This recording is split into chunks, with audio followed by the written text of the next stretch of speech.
Amis de l'Afrique des libertés, je vous salue.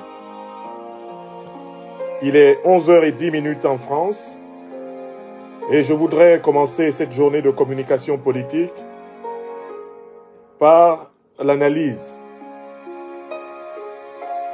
du compte rendu des travaux du Conseil de sécurité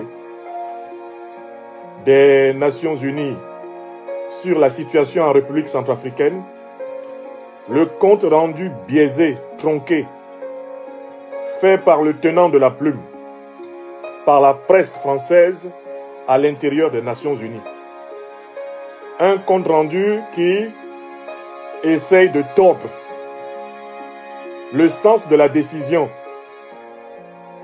prise par le Conseil de sécurité de l'ONU et en quelque sorte de déguiser, de cacher, de ne pas reconnaître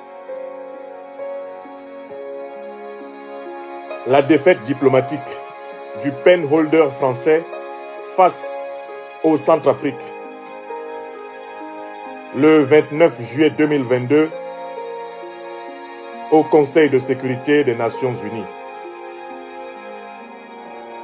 Je voudrais analyser avec vous la perte de sens de la langue française qu'on retrouve dans le communiqué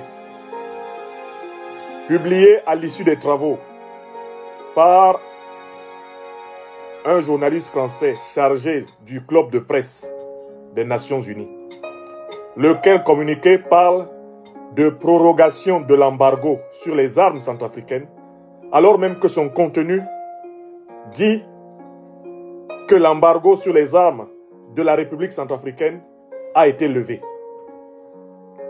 Je voudrais en cette journée commencer par éclairer l'opinion sur cette manipulation éhontée de l'information et de l'écriture politique qui vient du fait qu'ils ont la défaite diplomatique mauvaise. Ils n'acceptent pas non seulement qu'ils ont tort, mais ils n'acceptent pas qu'ils ont perdu. Et ils essayent de sauver la face par des entourloupes rédactionnelles, par des formulations emberlificotées, tronquées, mensongères, trompeuses. Je vais lire avec vous le compte rendu qu'ils font de la résolution des Nations Unies qui a levé l'embargo sur les armes centrafricaines. Et vous allez voir que le titre du compte rendu publié sur le site des Nations Unies est en contradiction flagrante avec le contenu de la décision qui a été prise. Je finirai en disant aussi que cette décision qui a été prise, si elle est satisfaisante sur le point de la levée de l'embargo sur les armes de la République centrafricaine, cette décision porte encore les traces de la volonté de continuer à s'ingérer dans les affaires souveraines de la République centrafricaine, de violer la souveraineté de la République centrafricaine. Ce qui explique les 5 abstentions, ayant pour but de dire que la République centrafricaine ne se soumettra pas à tout ce qui signifie violation de sa souveraineté, à l'instar du Mali. Le Mali avait prévenu au Conseil de sécurité de l'ONU que toute instrumentalisation des droits de l'homme dans le but de violer la souveraineté de l'État malien ne serait pas acceptée. Le Mali avait prévenu qu'il était hors de question de permettre sur son sol à la MINUSMA de se comporter comme étant l'armée souveraine, pendant que les FAMA du Mali devraient se comporter comme l'armée subordonnée. Dans le même esprit, le combat diplomatique de la République centrafricaine a consisté précisément à dire qu'il est question de récupérer toute la souveraineté de l'État centrafricain. Voilà pourquoi le représentant centrafricain, la ministre centrafricaine des Affaires étrangères, a mené une décision d'abstention sur la formulation de la résolution, même si cette résolution a acté la levée de l'embargo sur les armes de la République centrafricaine. La République centrafricaine a appelé ses partenaires historiques à s'abstenir, car la lutte continue. Une étape a été gagnée, une bataille a été gagnée, mais la guerre diplomatique continue. Donc ce matin, je voudrais corriger cette tentative de tromper l'opinion en disant que l'embargo a été prorogé. Tentative du journaliste français chargé du service de presse de l'ONU de tromper l'opinion en disant que l'embargo a été prorogé, alors que ce n'est pas vrai. L'embargo n'a pas été prorogé. Ils ont maintenu pendant 1 an une commission de suivi, d'observation de l'usage des armes en Centrafrique. Pas l'embargo. S'ils avaient proposé la continuité de l'embargo, la Russie et la Chine auraient opposé leur veto. Et au moins 8 États à l'intérieur du Conseil de sécurité auraient voté non. Et ils ont reculé hier. Ils ont été vaincus. L'embargo sur les armes est bel et bien levé. Sans plus tarder, je viens au texte. Je viens au texte qui a été publié hier sur le site des Nations Unies, sur la 9105e séance de l'après-midi, eh bien, du 29 juillet 2022, aux Nations Unies. Voici le texte que nous allons commenter. C'est ce texte-là. Je vous le montre à partir de ma tablette pour que il figure dans l'image de cette émission. C'est ce texte-là que nous allons commenter, ce texte-ci. Ce texte.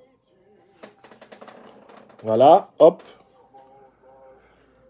C'est ce texte-là que nous allons commenter. Si vous allez sur le site du Conseil de sécurité des Nations Unies, eh bien, vous pourrez le retrouver dans la rubrique couverture des réunions. Couverture des réunions. C'est-à-dire que ce texte-là, c'est un reportage fait par un journaliste français aux Nations Unies sur le contenu de la réunion et de la résolution. Et voici le titre que le journaliste français, rendant compte des travaux, donne au texte. Excusez-moi. République centrafricaine, le Conseil de sécurité proroge d'1 an l'embargo sur les armes avec une dérogation pour les forces de sécurité. Je recommence. Le Conseil de sécurité proroge d'1 an l'embargo sur les armes avec une dérogation des forces de sécurité. Je vais vous lire la totalité du compte rendu. Le Conseil de sécurité a renouvelé cet après-midi jusqu'au 31 juillet 2023 l'embargo sur les armes imposé à la République centrafricaine, tout en précisant que ces mesures ne s'appliquent pas aux livraisons d'armes et de munitions, de véhicules et de matériel militaire destinés aux forces de sécurité centrafricaines. Je recommence la lecture du premier paragraphe du compte rendu trompeur du journaliste français de l'ONU. Le Conseil de sécurité a renouvelé cet après-midi jusqu'au 31 juillet 2023 l'embargo sur les armes imposé à la République centrafricaine, tout en précisant que ces mesures ne s'appliquent pas aux livraisons d'armes et de munitions, de véhicules et de matériel militaire destinés aux forces de sécurité centrafricaines. En adoptant par 10 voix pour et 5 abstentions, abstention de la Chine, de la Russie, du Gabon, du Ghana et du Kenya, la résolution 2648-2022, le Conseil a également prorogé jusqu'au 31 août 2023 le mandat du groupe d'experts.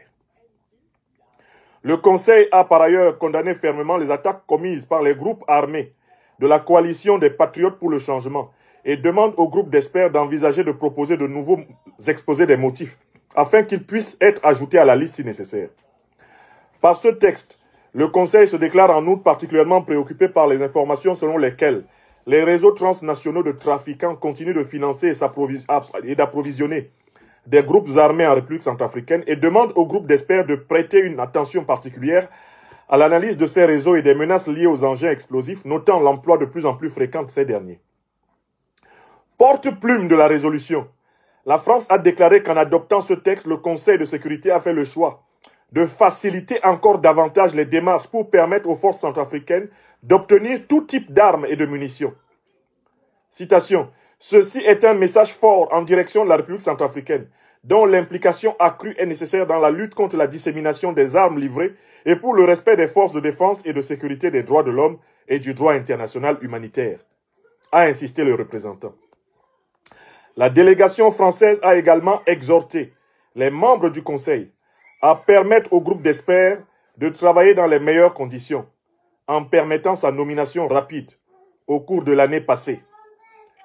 Le blocage du groupe, au cours de l'année passée, le blocage du groupe pendant plus de 8 mois a contribué à passer sous silence des faits graves tels que ceux survenus à Boyo en décembre 2021 ou encore à Agbando en janvier, a-t-elle notamment fait observer.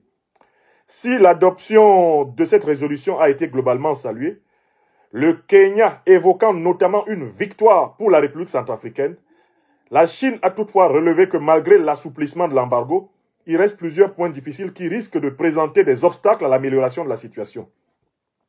La délégation chinoise a également estimé que les progrès observés dans le processus politique sont incompatibles avec un embargo complet sur les armes, arguant que celui-ci empêche le gouvernement d'acquérir les armes nécessaires à sa sécurité, alors que les groupes armés illégaux continuent de s'armer.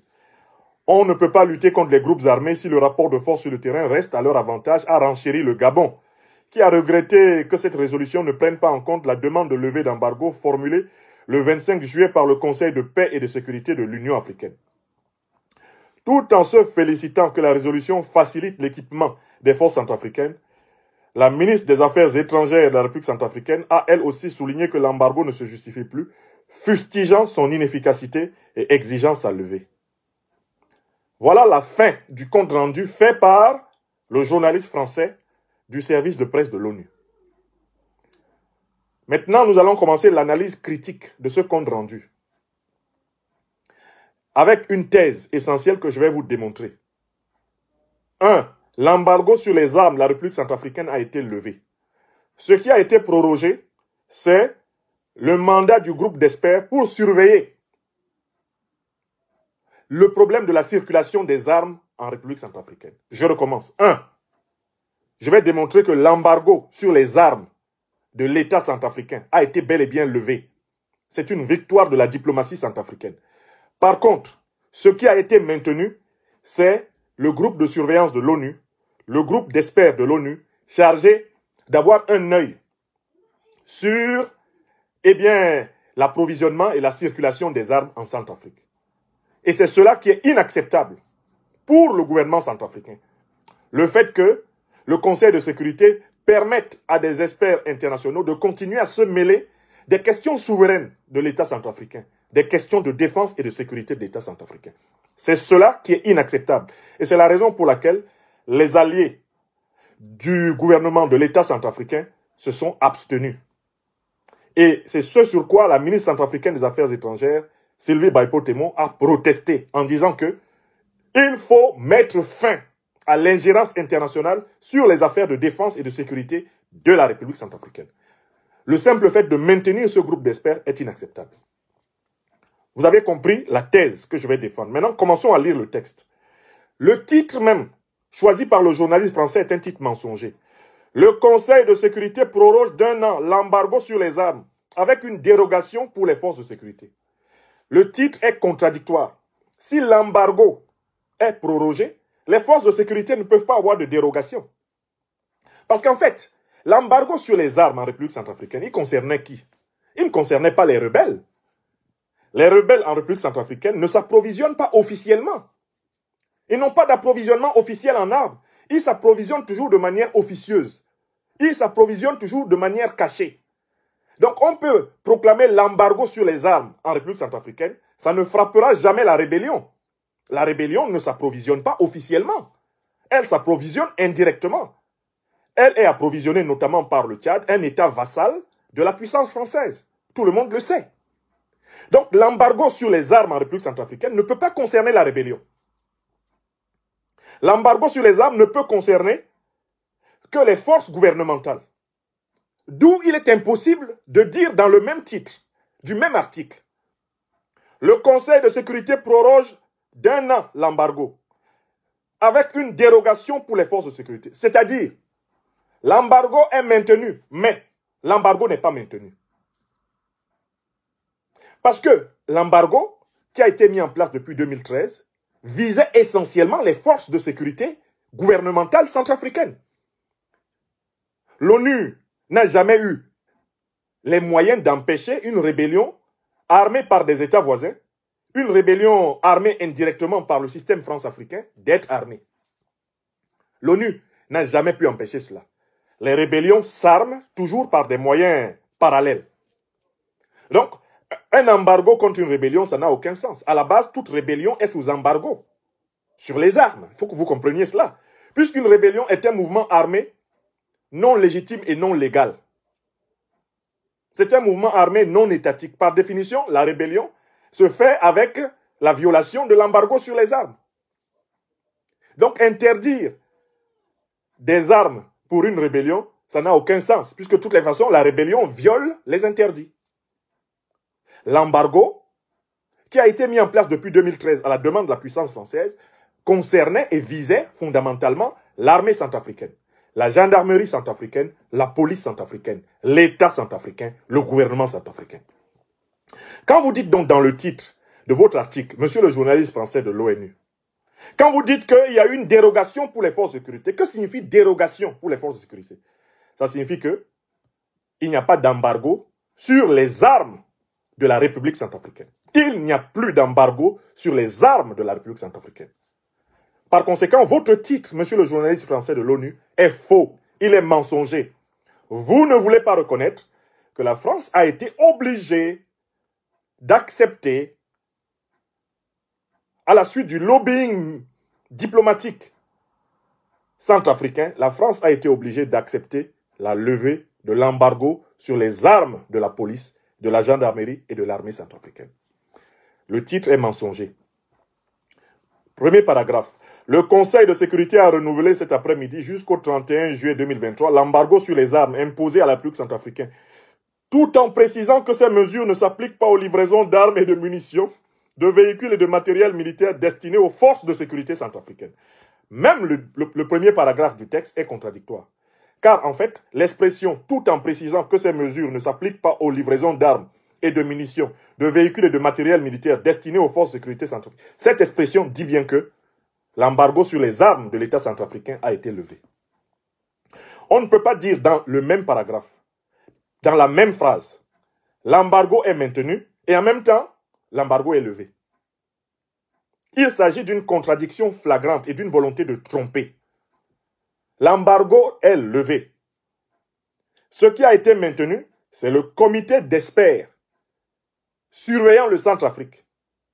Ce qui a été maintenu et ce qui est inacceptable par la République centrafricaine, c'est qu'on la met sous surveillance pour 1 an.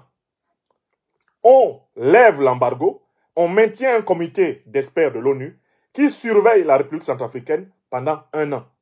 Voilà ce qui a été maintenu et qui est inacceptable pour la République centrafricaine, inacceptable pour les Africaines et les Africains engagés pour la libération totale du continent. Écrivez ça.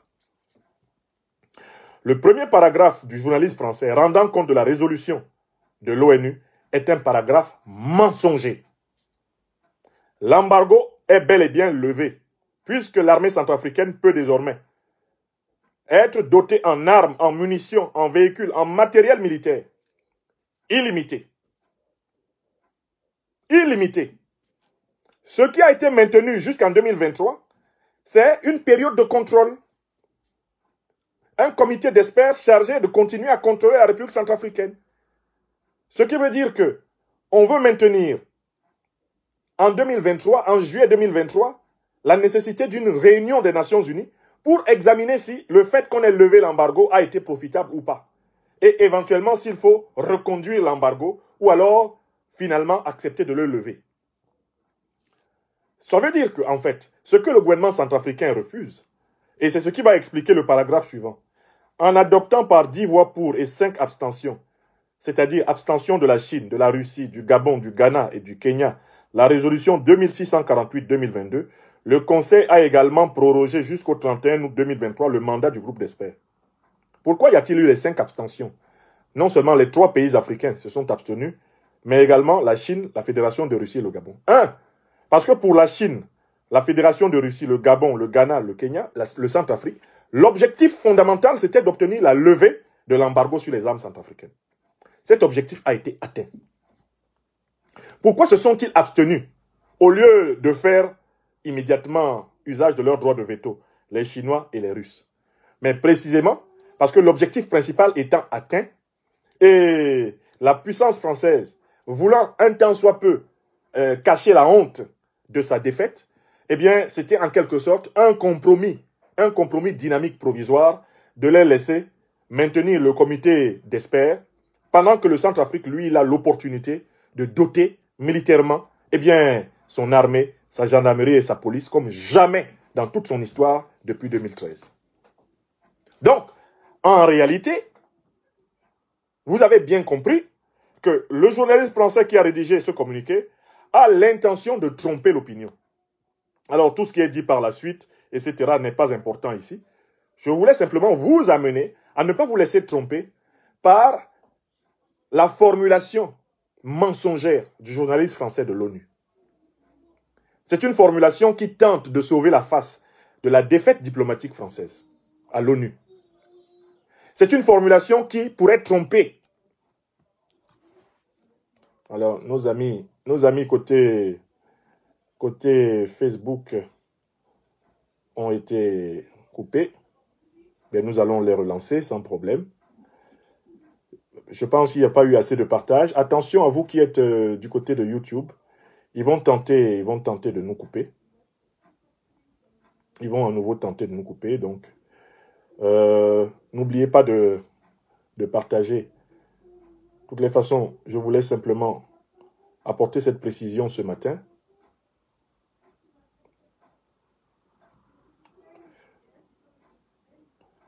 Voilà, c'est la suite. Voilà. Je vais les relancer.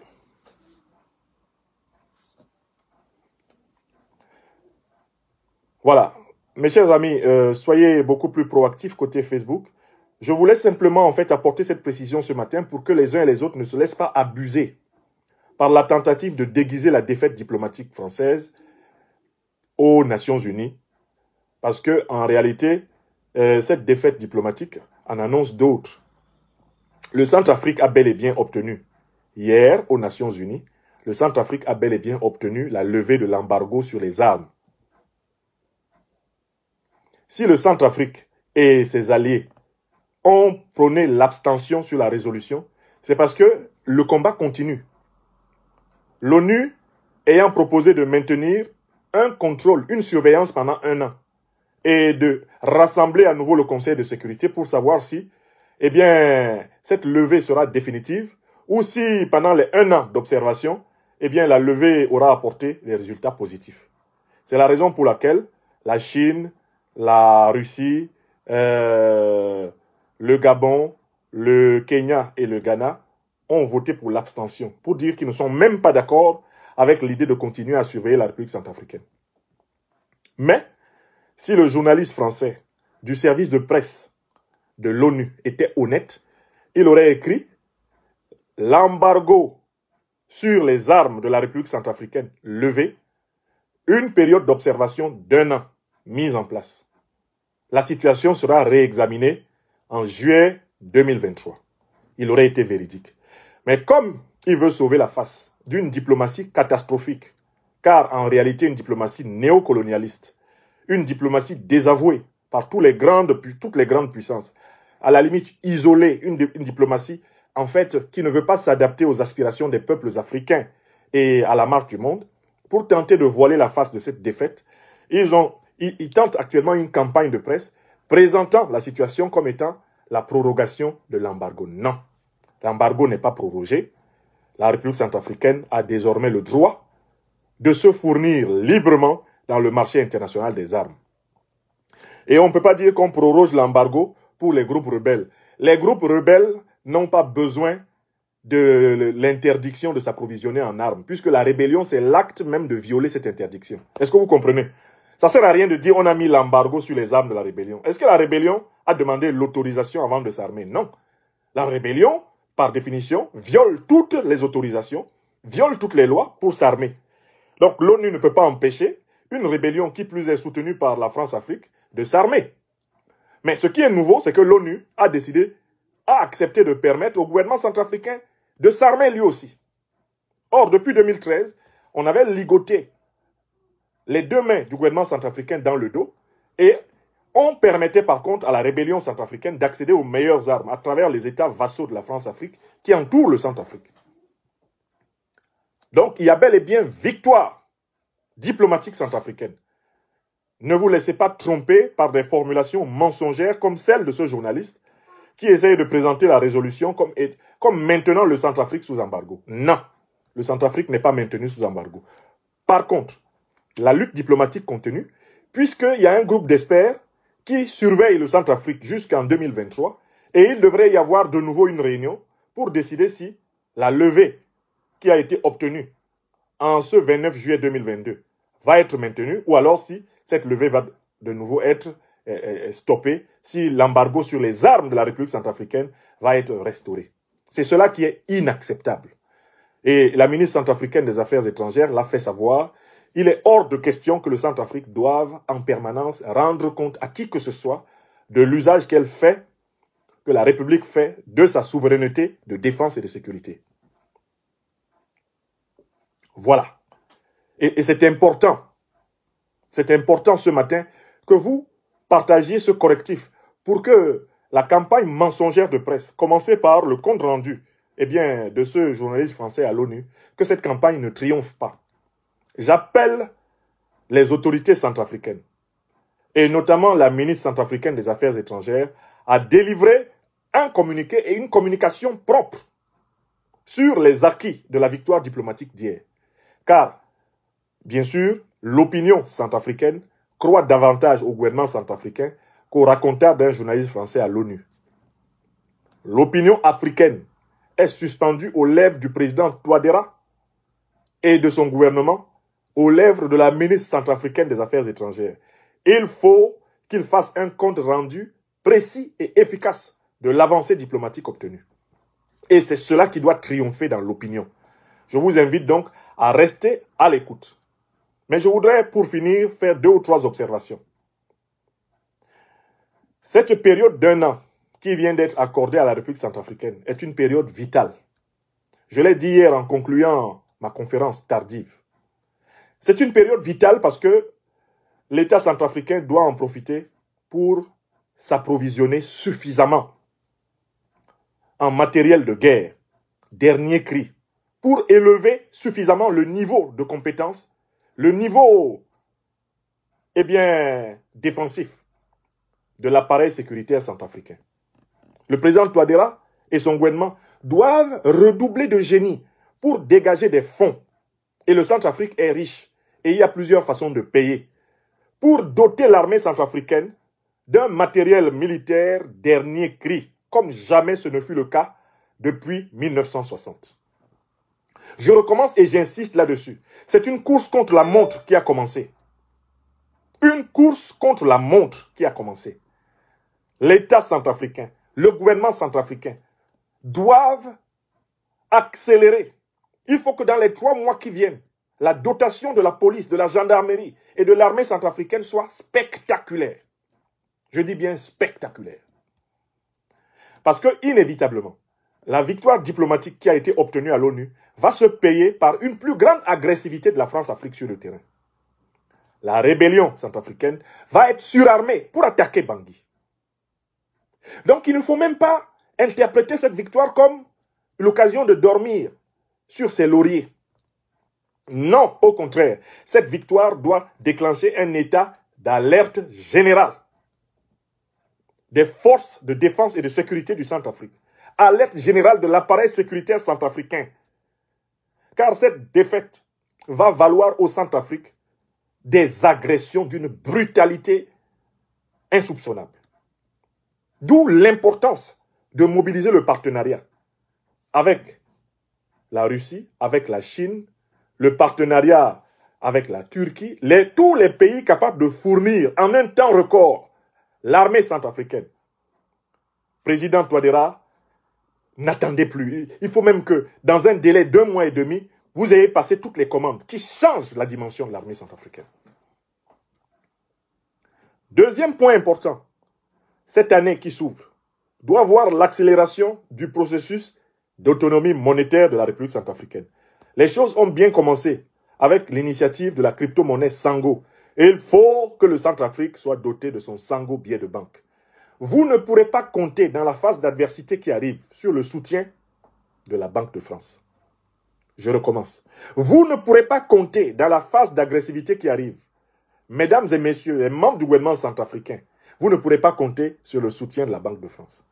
Ou alors, elle vous soutiendra comme la corde soutient le pendu.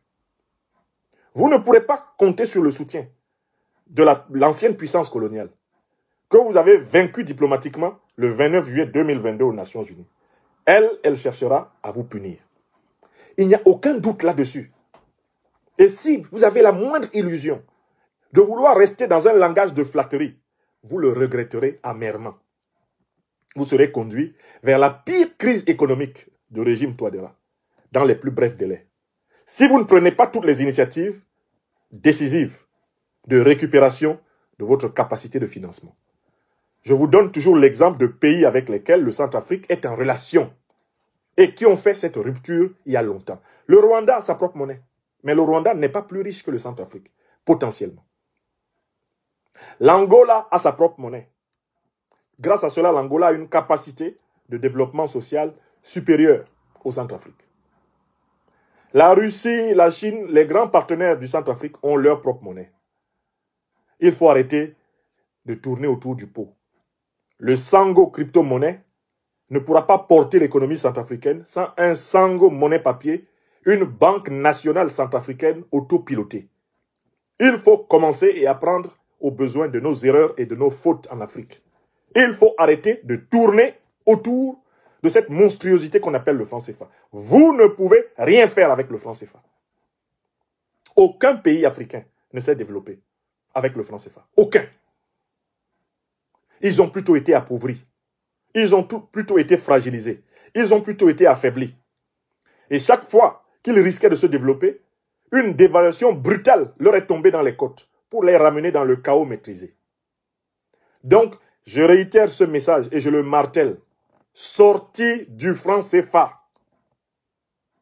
Parce que sur cette question du franc CFA, le gouvernement centrafricain tient deux langages. Il y a d'un côté la démarche hardie vers la crypto-monnaie officielle Sango, et puis de l'autre côté des tentatives de flatter Mahamat Abbas Toli, le gouvernaillon néocolonisé local, eh bien, de la Banque des États d'Afrique centrale. Vous ne pouvez pas gagner sur les deux tableaux. Frères et sœurs du gouvernement centrafricain, Monsieur le Président Touadéra, vous êtes obligés de marcher vers la monnaie officielle complète, Sango. Vous n'avez pas le choix. Et pour cela, consultez vos partenaires les plus importants. Faites confiance à vos partenaires les plus importants pour vous accompagner vers votre monnaie nationale. Je pense que pour la Russie, pour la Chine, pour l'Angola, pour le Rwanda, vous devriez de toute évidence avoir votre propre monnaie. Si vous leur demandez, ils vont vous dire, mais c'est ce que nous avons fait. Et ce n'est pas à nous de décider à votre place. Au lieu d'atermoyer à gauche et à droite, vous n'avez rien au compte d'opération. Dans le compte d'opération, le Centrafrique n'a rien. Donc vous pouvez partir sans perdre ses profits. Et il faut le faire. Il faut que cette année qui s'ouvre soit une année de transformation structurelle décisive de l'économie centrafricaine.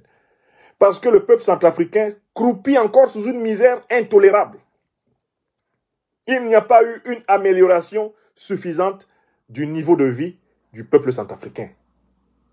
Disons-nous la vérité, et ça vient du fait que vous restez dans des politiques mixtes, des politiques mélangées de souveraineté d'un côté et de vassalité économique et monétaire de l'autre. On ne peut pas développer un pays en ayant deux pédales. Une pédale dans la France-Afrique, une autre en dehors. Non.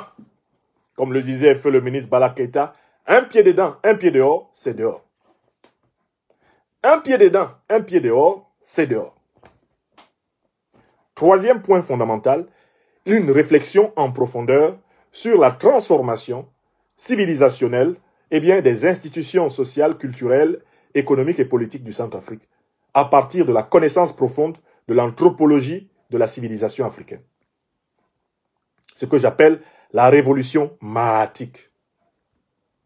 C'était important que le Centrafrique, dans cette année qui s'ouvre, héberge de grands événements de pensée, de mobilisation, de sensibilisation centrafricaine.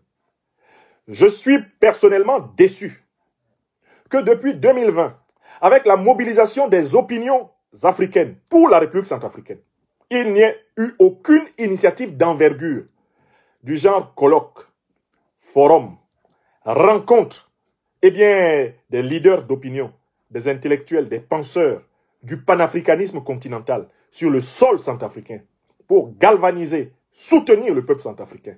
Ce n'est pas normal que Bamako seul ait assumé ces dernières années le rôle de capitale de l'émancipation africaine. Et il faut que l'autre bout de la diagonale mystique de l'émancipation africaine, qu'est Bangui, s'assume. Il faut que le président Touadéra se démarque définitivement des miasmes de la France-Afrique et qu'il fasse du Centrafrique un pôle de l'émancipation panafricaine. Cela veut dire faire de Bangui une place de production des idées pour l'Afrique d'aujourd'hui et de demain. Faire de Bangui une place forte de l'émancipation africaine. Ça, il faut l'assumer clairement. Et ça passe par la galvanisation de l'espace public, ça passe par l'animation de la sphère des idées, ça passe par l'ouverture de l'espace public à l'injection de la connaissance historique, la connaissance civilisationnelle, la connaissance géopolitique et géostratégique africaine. Sur ce point, le Centrafrique est en retard. Je prends simplement l'exemple sur moi.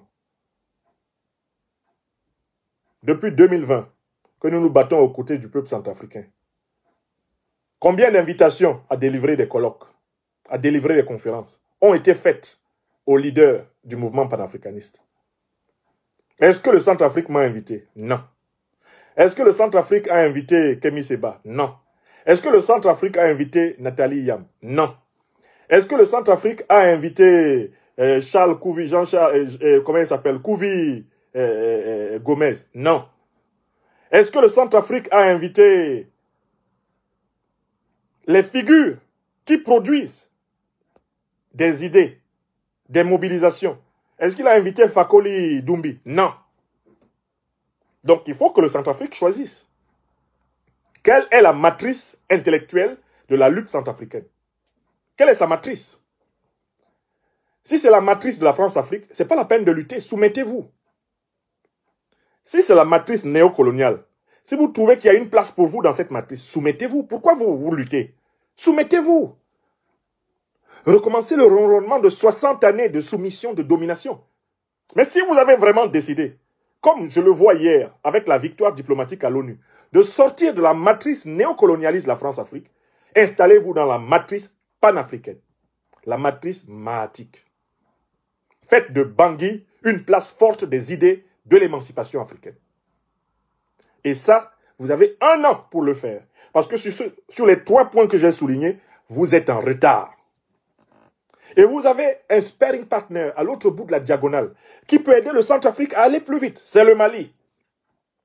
Président Touadéra a envoyé une délégation gouvernementale au Mali apprendre comment le Mali a rehaussé en moins de 2 ans le niveau d'équipement de l'armée malienne, au point que l'armée malienne soit mieux classée que l'armée de Côte d'Ivoire, en Afrique. Envoyez une délégation pour savoir. Allez apprendre chez votre frère Assimi Goïta. Allez apprendre chez vos frères Shogel Kokala Maïga. Allez apprendre chez le colonel Sadio Kamara, ministre de la Défense. S'il vous plaît, allez au Mali, savoir comment on fait vite. Comment on renforce rapidement tous les secteurs d'une armée. Eux, ils le font sur un territoire de largement plus d'1 million de kilomètres carrés. Ils l'ont fait. Et l'armée malienne est debout. Malgré toutes les attaques, tous les harcèlements, elle est debout. Vous avez 623 000 kilomètres carrés. Donc, apprendre du Mali est capital. Apprendre du Mali est capital. Et vous avez 2 États qui sont des amis aujourd'hui du Mali. du Centrafrique et qui sont très expérimentés dans ces questions de dotation militaire. C'est le Rwanda et l'Angola. Faites-vous aider par l'armée angolaise. Que des experts angolais viennent aider l'armée centrafricaine à équiper rapidement tous ces secteurs. N'attendez plus. Vraiment, je voulais dire cela. Parce que j'ai le sentiment qu'il y a des moments où, dans la marche de l'État centrafricain, ça hésite encore entre le monde du passé, entre le monde de la France-Afrique, le monde de la néocolonie, et puis le monde de l'avenir, le monde de l'Afrique libre. J'appelle le président Touadéra, j'appelle l'ensemble des membres du gouvernement centrafricain à s'ancrer résolument et irréversiblement dans le monde de l'Afrique libre. Tel est mon message en ce samedi 30 juillet 2022. Mes chers amis, j'espère que vous allez partager massivement cette vidéo matinale, de telle façon que le mensonge sur la levée réelle de l'embargo sur les armes de la République centrafricaine, le mensonge sur la levée de cet embargo ne passe pas. Que toute l'Afrique se réjouisse, mais avec lucidité. Et sache que le Centrafrique a bel et bien remporté hier la bataille principale, celle de la levée de l'embargo sur ces armes. Mais, le combat n'est pas fini, puisqu'on tente de maintenir une épée de Damoclès sur la tête du Centrafrique à travers une commission d'experts et une réunion prévue en juillet 2023 ayant pour but d'évaluer les avantages et les inconvénients de la levée de l'embargo. Donc la lutte continue, mais le Centrafrique a désormais le droit de s'approvisionner sur le marché des armes comme n'importe quel autre État souverain. Et voilà ce que le journaliste français qui a publié cet article mensonger veut cacher. Parce qu'ils ne l'ont pas facile. Ils l'ont très mauvaise, la défaite. Les néocolons. Ils l'ont très mauvaise, la défaite diplomatique. Ils l'ont en travers de la gorge. Ce qui leur donne l'illusion qu'ils peuvent se satisfaire par un mensonge. Non. Nous, intellectuels, des deux rives, ne laisserons pas triompher le mensonge. Nous ferons notre travail de décryptage, d'analyse critique de la réalité politique. Telle est notre mission dans ce siècle. Un mensonge ne s'imposera pas en notre âme et conscience, en notre connaissance de cause. Non. Donc, soutien total au peuple centrafricain. Soutien total à tous les peuples africains en lutte. Soutien total à tous les amis de l'Afrique, qui ont notamment aidé le Centrafrique à remporter la bataille médiatique d'hier. Ainsi soit-il. Ainsi soit-il. Ainsi soit-il. Mes chers amis, je vous souhaite une excellente suite de journée. Et vraiment, je suis suspendu aux lèvres du gouvernement centrafricain. Il faut que le gouvernement centrafricain lui-même nous rende compte des péripéties de sa victoire diplomatique. Madame la ministre Sylvie Baipo-Témon, chère grande dame de l'Afrique, une fois de plus, je vous salue avec déférence pour le service formidable que vous rendez aux côtés de votre leader, le président Touadéra, et pour l'image formidable de la femme africaine que vous illustrez à la tête de la diplomatie de votre pays. Je réitère au peuple centrafricain mon appel pour un accueil chaleureux à la grande dame de Bangui. La dame de Bangui, l'Amazone de Bangui, ce bras droit extraordinaire du président Touadéra dans la lutte du peuple centrafricain pour son émancipation. Centrafricaines, centrafricains, Singila Mingi, à tous ceux qui, massivement, sortiront applaudir la fille prodigue, la femme prodigue de Bangui, quand elle sera de retour de ce périple historique à New York. Merci, merci encore.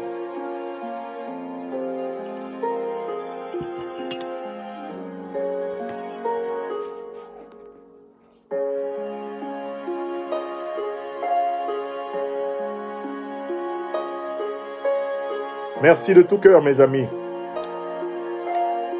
Vous étiez près de 1500 personnes à cette heure de la journée à suivre sur YouTube et sur Facebook notre intervention ce matin. Merci encore. Portez-vous bien.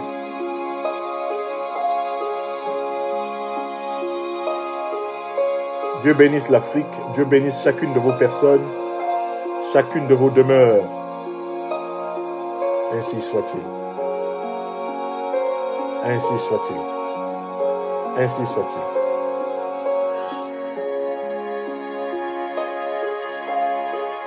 Merci mes amis.